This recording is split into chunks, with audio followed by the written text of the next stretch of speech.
Thank you, Professor Sossi, for your kind presentation. Good afternoon to all of you. I'm Alberto Campagnolo from the University of Padua, Italy. I would like to acknowledge also the co-authors of this work, Professor Giovanni Meneghetti, who is seated among you, and Professor Filippo Berto and Keisuke Tanaka, who is not here with us. I will present my work entitled Crack Initiation Life in Notched T6L4V titanium bars under uniaxial and multiaxial fatigue, synthesis based on the Auer's 3 energy density approach. So let me introduce the outline of this work. First of all, I will present a brief introduction on intrinsic effects on the fatigue behavior of notched components. Then I will show and discuss some new experimental fatigue results obtained from uniaxial and multiaxial fatigue tests. And later I will show you, will introduce the 3 energy density approach, and I will apply it to synthesize the new experimental results. And in conclusions, I will show some conclusions and future development. So, in the recent literature, an anomalous phenomenon of the notch strengthening effect has been observed. In particular, the fatigue life of notched specimens resulted to be longer than that of smooth ones, and increased with increasing the stress concentration factor under the same nominal stress amplitude. As an example, dealing with circumferential notched steel specimens, under torsional fatigue loading, Professor Tanaka observed under low stress amplitudes factory roof type fracture surfaces. And so the sliding contact and the meshing between fracture surfaces caused the retardation of crack propagation. Under high stress amplitudes, instead, Professor Tanaka observed almost flat fracture surfaces. So the crack retardation due to sliding contact was reduced.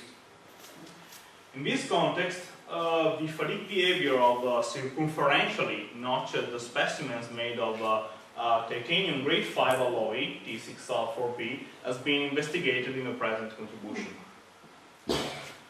To investigate the effect of the notch geometry and also of the loading conditions on the fatigue strength of the considered titanium alloy, pure bending, pure torsion, and also combined bending torsion, both in phase and out of phase fatigue tests, have been conducted on notched specimens characterized by 2 different notch tip radii, namely 0.1 millimeters and 4 millimeters.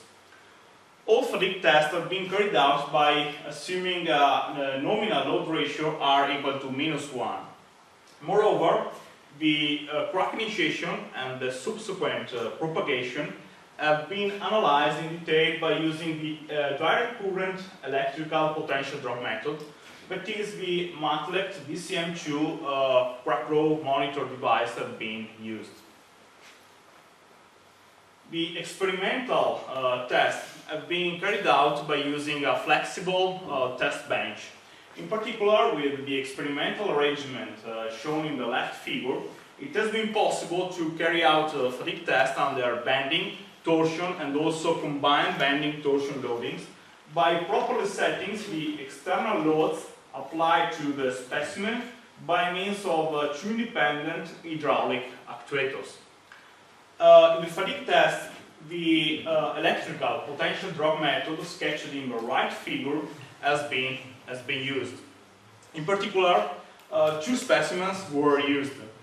One is the fatigue test specimens attached to the test bench, and the other one is the reference unloaded specimens, that one in the left figure. These specimens were connected in series so that 30 ampere constant current flowed through both of them. In particular, the electrical potential drop delta V and delta V0 have been measured between 2 3 mm diameter copper pins, those ones, glued close to the notch edges by using an AG filled epoxy. Accordingly, the crack initiation life has been defined when the ratio delta V over delta V0 shows a given increase equal to 1%. The following figures shows a comparison between two different methods to define the crack initiation life.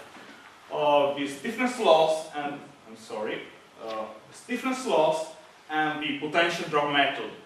It can be observed that according to the stiffness loss, the crack initiation could be defined, the example, after almost 65% of the total fatigue life. However, according to the potential drop method, a crack initiation is detected early and at about half the total fatigue life. So it should be noted that the potential drop method is more sensitive than the stiffness loss to define the crack initiation life.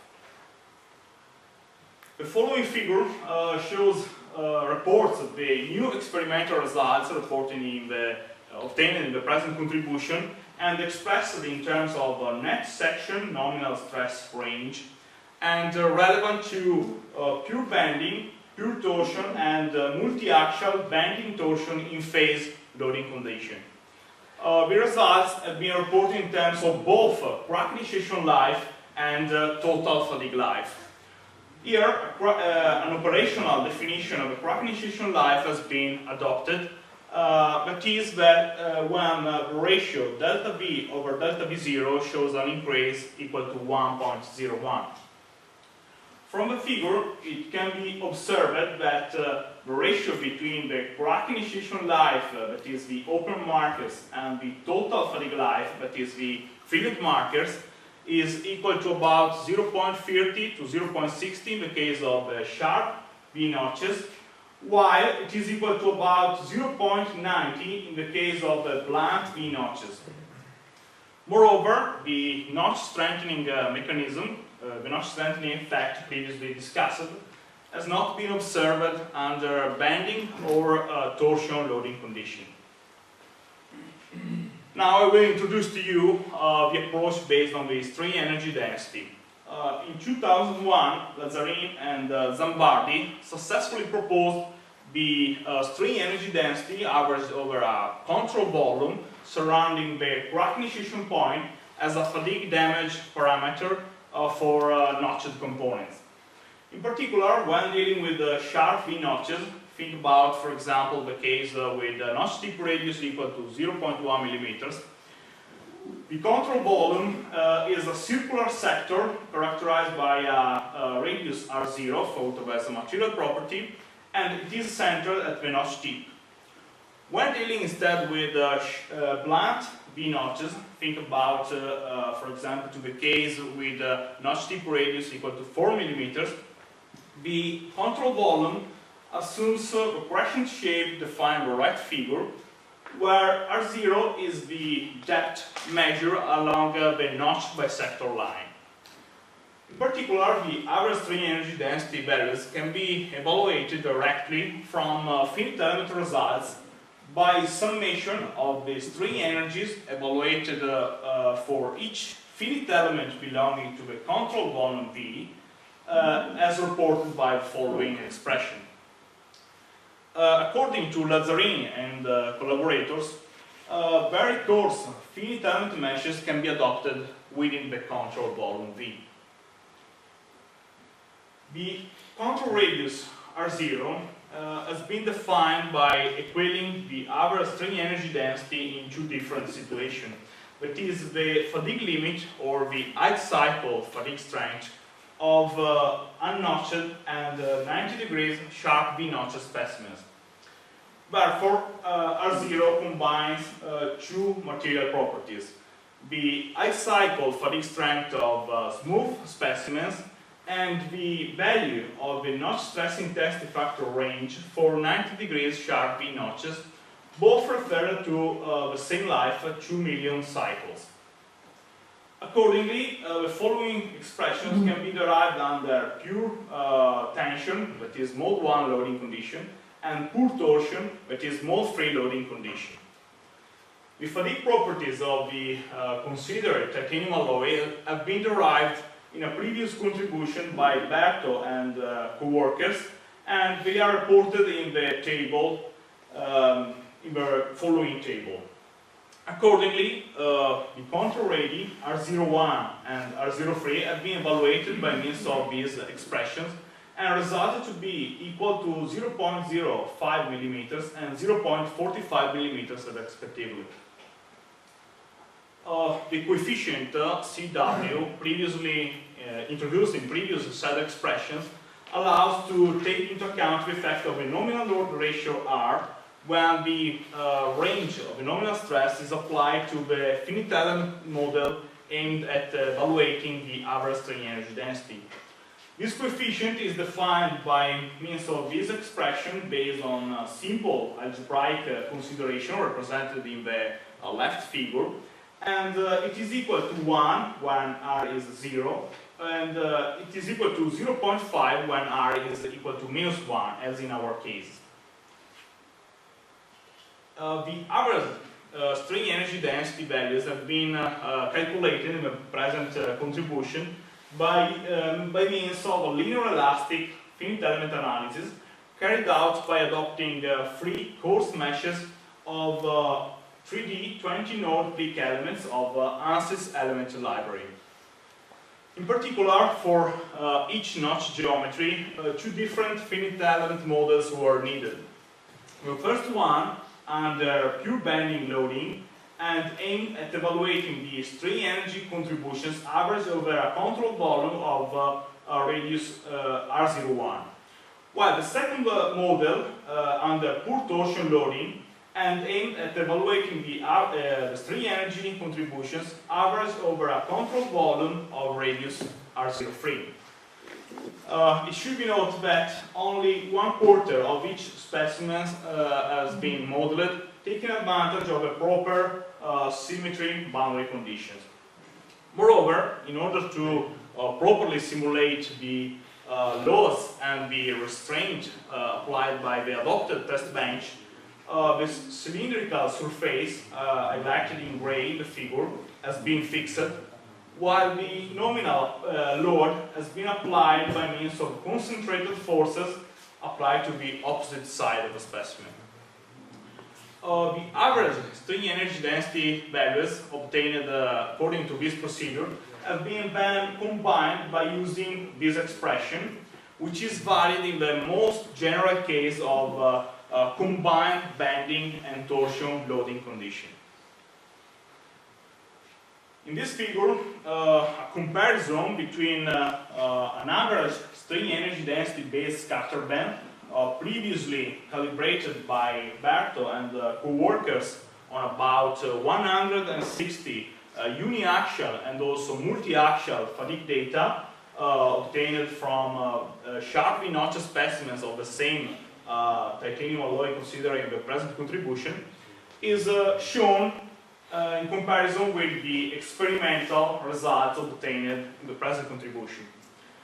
The fatigue data have been reported and are relevant to pure bending, pure torsion, and also multi-axial in phase loading condition, and they are reported in terms of total fatigue life.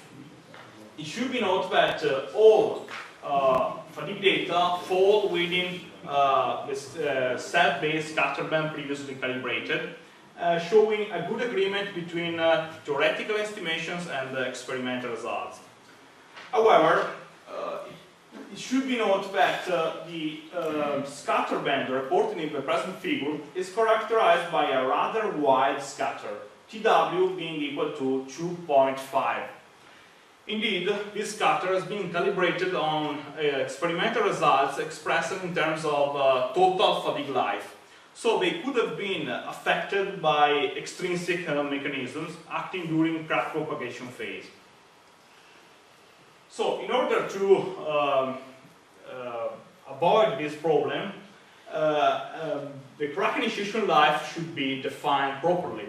And to do so, the potential drop increase at the initiation time should be calibrated, correlated to the depth of the initiated crack, so that the calibration curves of the electrical potential drop method, that is the potential drop change as a function of the crack depth, have to be derived.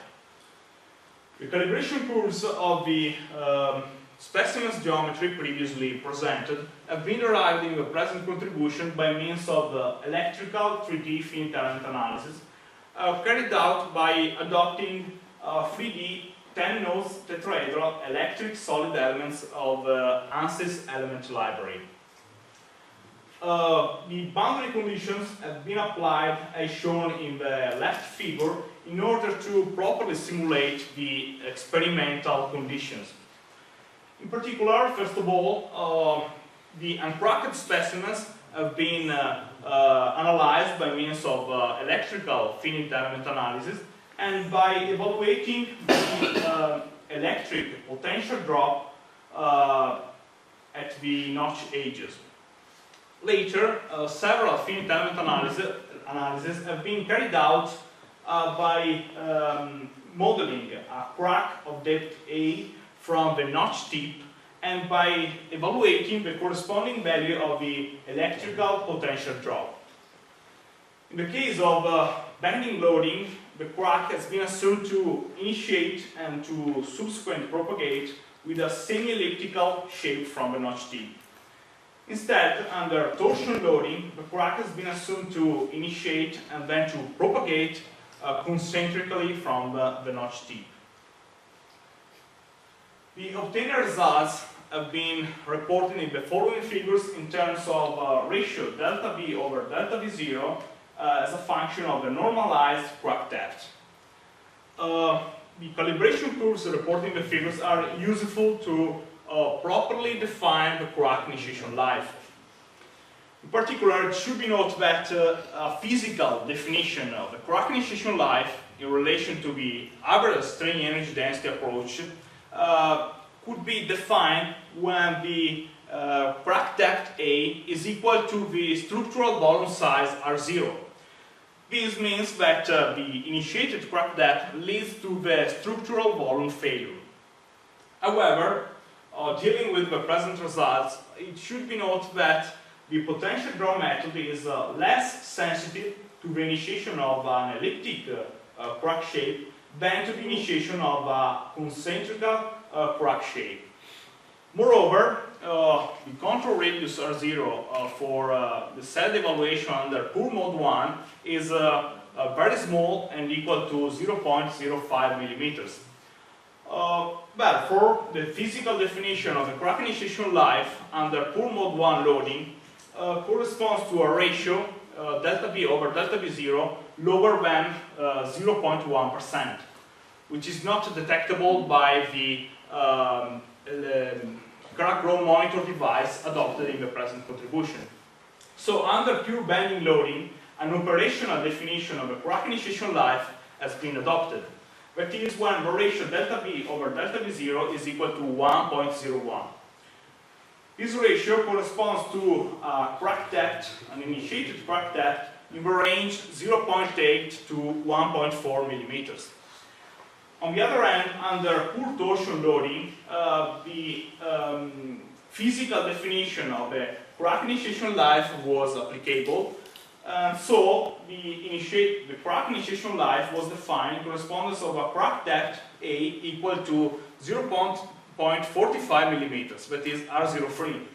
And this value corresponds to a ratio delta V over delta V0, which depends on the specimen's geometry.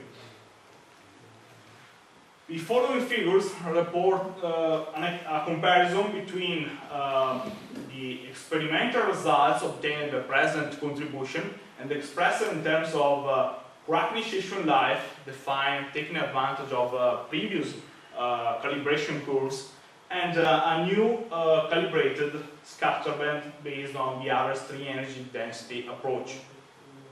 It is worth noting that from the comparison of the previous synthesis and the present one, that the scatter of the present scatter band has been reduced by calibrating the set-based scatterment on crack initiation experimental results rather than on total fatigue life data, since all extrinsic mechanisms acting during the crack propagation phase have been excluded.